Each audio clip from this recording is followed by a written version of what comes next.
No ano de 2020, nós fizemos um vídeo que era praticamente um desabafo. Havia um problema muito sério familiar acontecendo e a Vanessa e eu necessitávamos ali de ajuda e colocamos para fora através do próprio YouTube, onde você teve a oportunidade de ver esse vídeo. Se você não teve, assista esse vídeo para que você possa entender a nossa história. E durante esse período nós aprendemos algumas coisas e muitos livros nos ajudaram, muitos de verdade. A gente está falando hoje no dia 20 de abril de 2020. Mas essa história começou lá atrás, no ano passado. Então, esse é o vídeo que nós vamos falar para você. Vamos te contar agora um pouquinho de cada um dos livros que nos ajudou a realmente passar por toda essa etapa ruim que a vida apresentou para a gente. Vamos nessa? Vamos.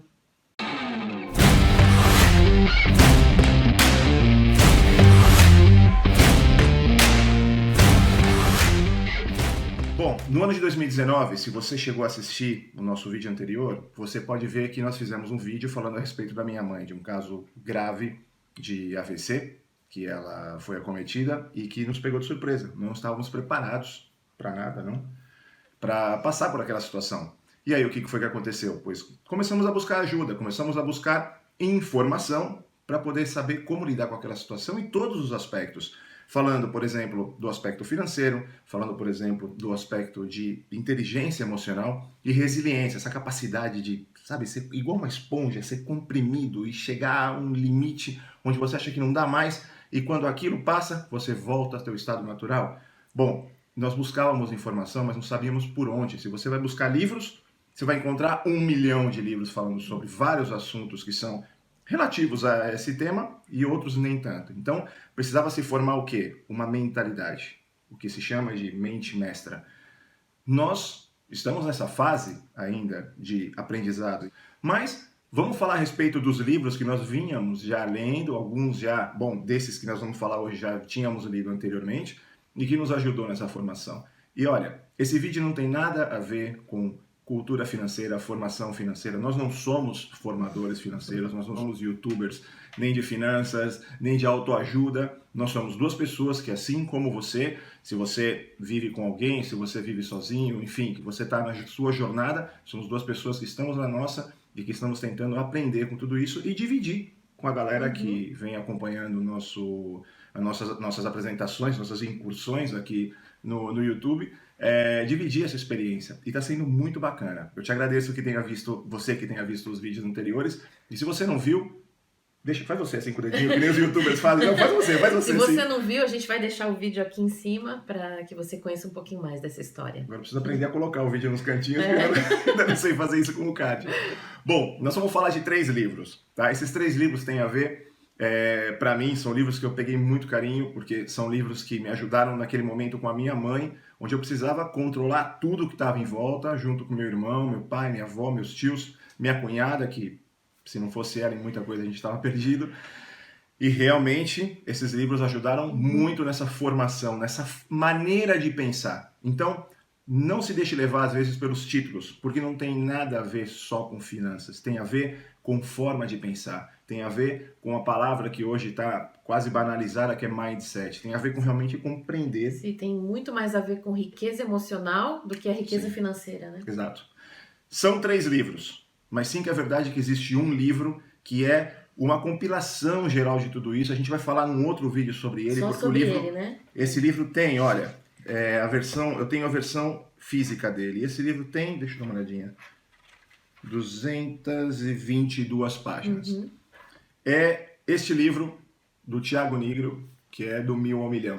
Esse livro já está lido e relido, porque os dois leram e a gente já andou folhando um pouco mais. É um livro muito rico, muito bacana. Muito rico, tem até um pouco de fácil leitura. E o trocadilho, né? Primo rico, enfim.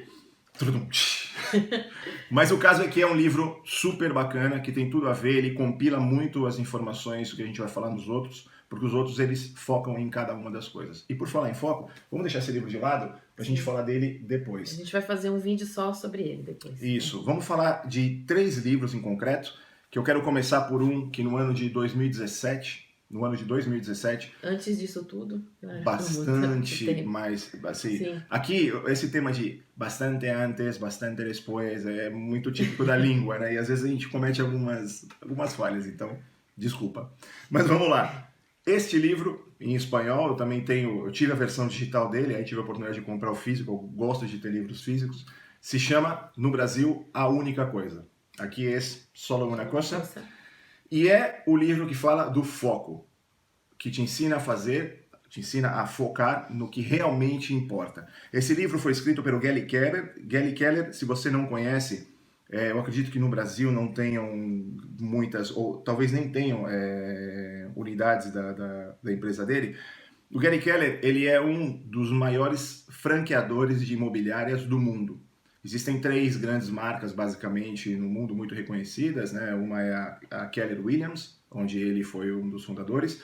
Tem a Remax e a Century 21. Tem também Engel & Volkers, tem algumas outras marcas, mas essas 3 são muito conhecidas, muito difundidas no mundo todo. E foi precisamente de um CEO de uma outra empresa, de uma grande potência também do mercado imobiliário, que eu conheci esse livro. Só que eu não li em 2017. Na verdade, eu fui ler esse livro no ano de 2018, um pouquinho antes de tudo isso acontecer, um ano depois, um pouquinho antes de acontecer tudo isso que aconteceu com a minha mãe, num avião, quando nós estávamos indo para o Brasil, lembra? Para passar o Natal lá, levar nossa pequena Chloe para lá também. Sim, 2018. Não, 2018. Sim, né? Porque a gente passou o Réveillon aqui depois, sim, né? E o que tem a ver esse livro com tudo isso? Esse livro tem a ver com o seguinte: você já reparou que quando você entra numa situação de estresse e desespero, você fica atento a tudo. Você fica totalmente... Foi o que aconteceu comigo, totalmente ligado em tudo. Gera um estresse tremendo isso. E às vezes, na hora de resolver um grande problema, você precisa ter foco. Você tem que fazer a única coisa que realmente importa. Essa multitarefa que acontece no nosso dia a dia, até, por exemplo, uma mãe, uma pessoa que tem a sua própria casa, que cuida da sua própria casa, ela muitas vezes acaba realizando várias tarefas. Mas, na verdade, é o seguinte: fazer muitas coisas ao mesmo tempo parece ser uma virtude, mas na verdade é uma grande chance de você errar em muitas coisas e de uma vez só. Não é? Então, esse livro que ele te ensina é justamente enxergar e ter um propósito de simplificar as coisas. Basicamente, ele coloca para você ele é um facilitador, ele coloca para você uma situação onde você vai ter uma simplificação de tudo aquilo que é a sua cadeia do dia a dia, das suas atividades, todas as atividades. Desde a hora que você acorda, até a hora que você toma café, que você vai para o trabalho, que você pega o carro, que você pega o ônibus ou o metrô, que você chega no seu trabalho, as primeiras tarefas que você faz. Teve um problema na sua família? Quais são os passos? Não vou falar só de negócios, vou falar do que esse livro representou para mim no momento em que a gente teve o problema da minha mãe. Então a minha ideia, mais uma vez no vídeo, que fique claro, não é falar de finanças, eu não sou nenhuma autoridade nesse assunto, mas sim que resiliência, 10 anos nossos já praticamente. Aqui na Espanha, passando por tudo, né, que você pode imaginar. Tudo. Eu acho que um pouquinho disso a gente pode falar com um certo conhecimento de causa. No momento em que minha mãe foi acometida por essa doença, eu tive, junto com meu irmão, meus tios e meu pai, que tomar algumas decisões que foram fundamentais para o restabelecimento dela. Ela ainda está no processo de melhora e vai melhorar, vai ficar muito melhor, vai voltar a ter a vidinha dela como ela tinha antes, sim. Mas havia que tomar algumas decisões extremamente importantes. Resumindo um pouco o caso da minha mãe e a aplicação dos ensinamentos desse livro naquilo que estava acontecendo, para a gente não falar de finanças, não falar de negócios, afinal de contas a gente tem realmente muito o que contar, né, quanto à resiliência, se o assunto é falar desses 10 anos em que a gente vive já fora do Brasil. Não podemos falar de investimentos ou falar de negócios, apesar de ser empreendedores, porque eu acho que a gente tem um grande conhecimento de causa nesse assunto, que é essa situação de viver diferentes culturas, viver dificuldades tremendas. Então, esse livro que fala sobre o foco na sua empresa, no seu trabalho, a aplicação dele prática na minha vida foi a seguinte: coloque-se no meu lugar um minuto.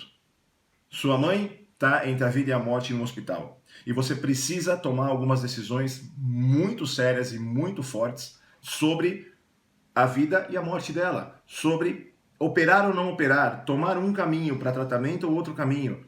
E os médicos não chamam a responsabilidade para eles. Eles expõem a situação e jogam para que você debata em família. Éramos meu pai, meu irmão e 3 tios, para falar a respeito do que deveria ser feito com a minha mãe. abrimos ou não a cabeça dela para operar e tirar aquele coágulo, quais eram os riscos e qual era a situação melhor ou pior que poderia acontecer tomando essa atitude. E essa não foi a única decisão, hein?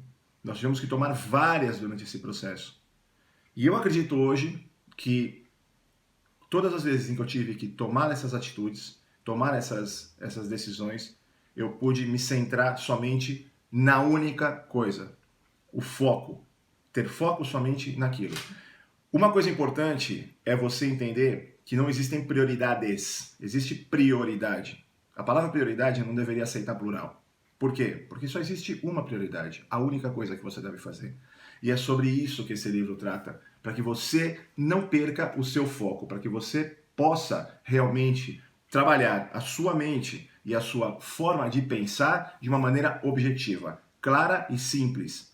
E isso realmente faz merecer a leitura. Esse foi o primeiro livro que nos ajudou muito. Na sequência, houveram outros livros. E alguns deles aqui têm tudo a ver, obviamente, com ajuda financeira, tem tudo a ver com situação de melhora nas suas condições financeiras, investimentos, negócios, enfim. Mas ele tem a ver principalmente com uma essência que é a forma de pensar. Os Segredos da Mente Milionária, do T. Harv Eker, é um desses livros que você precisa ter como de cabeceira. Não tem nada a ver somente com dinheiro, com felicidade no aspecto financeiro, com tranquilidade no aspecto financeiro. Tem a ver com forma de pensar. Por quê? Porque tudo na sua vida você precisa ter sucesso. Se você vai fazer um bolo, por exemplo, o que você quer? Que esse bolo saia perfeito, porque você provavelmente não vai comer sozinho. O bolo é uma coisa tão socializada, né? Um bolo sempre é uma coisa para você servir para muitas pessoas. Então,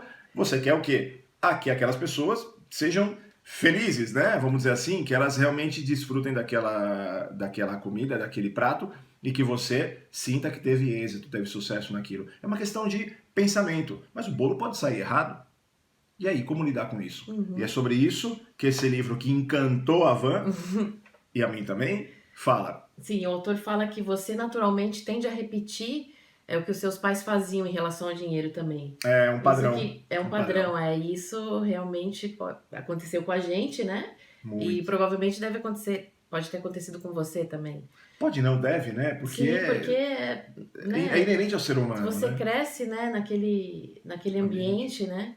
E provavelmente isso vai ficar no seu subconsciente no futuro. Pois é. E na verdade também existe uma série de aspectos aí que tem a ver, por exemplo, com não só com os padrões, senão com não romper com eles. Porque, por exemplo, existe uma situação no livro, que é uma passagem super engraçada, onde o marido queria saber por que no pernil que eles faziam de Natal sempre se cortavam as duas pontas, né? Sim. E ele gostava da ponta, ou pelo menos ele diz ali que ele, sei lá, ele nunca tinha visto esse processo de fazer um pernil com as pontas cortadas. E aí ele perguntou para a mulher dele, e a mulher dele falou que era por quê? Porque a mãe dela fazia. Exato. E por que a mãe fazia? Porque a avó fazia. E aí foram um dia falar com essa senhora e descobriu por que é que ela cortava as pontas desse pernil. E sabe o que ela respondeu? Para poder caber na minha panela. Ou seja, naquela época, aquela senhora... Verdade ou não a história, né? Vamos colocar que a gente leu no livro, né? A história pode estar um pouco floreada, mas tem tudo a ver. Naquela época, aquela senhora não tinha onde colocar. Então ela cortava aquelas partes que eram, de repente, com mais osso, ou mais nervo, mais... enfim. Uma panela menor, né? Colocava numa forma, uma panela menor. E quer dizer, isso foi levado para frente como a forma correta de fazer as coisas. Como uma receita, e não era uma receita, né? Na verdade, não era uma receita. Existem mais formas de você fazer aquilo, e inclusive sem desaproveitar as duas pontas ali, né? Mas enfim, isso é uma das coisas que mostra o quanto a gente está habituado a um padrão. E não tem nenhum problema nisso. Por que não tem nenhum problema? Por uma razão muito simples. Um padrão, ele é adquirido pela nossa primeira etapa de vida. A primeira infância, ou seja, a segunda infância, você se torna adolescente, e aí você, com a interação social, começa a aprender. Só que o livro pega nesse ponto.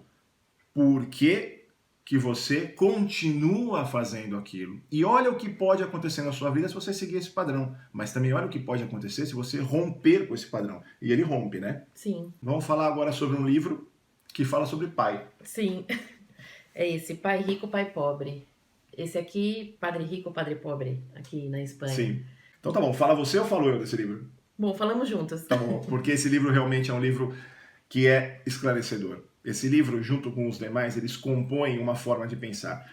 É óbvio que nesse livro aqui, a gente vai falar, vai entrar quando você lê, muito mais no aspecto da sua vida financeira, da sua vida de êxito profissional. E de educação financeira na infância também. Educação financeira na infância. Exato. Ele diz, inclusive, que ele não queria ser o maior escritor, o melhor escritor do mundo, senão um grande escritor de livros, que vendesse mais livros. E ele escreveu algo com bastante paixão, porque você nota no livro, nas palavras dele, uma riqueza de detalhes que é impossível dizer que isso não tenha valor.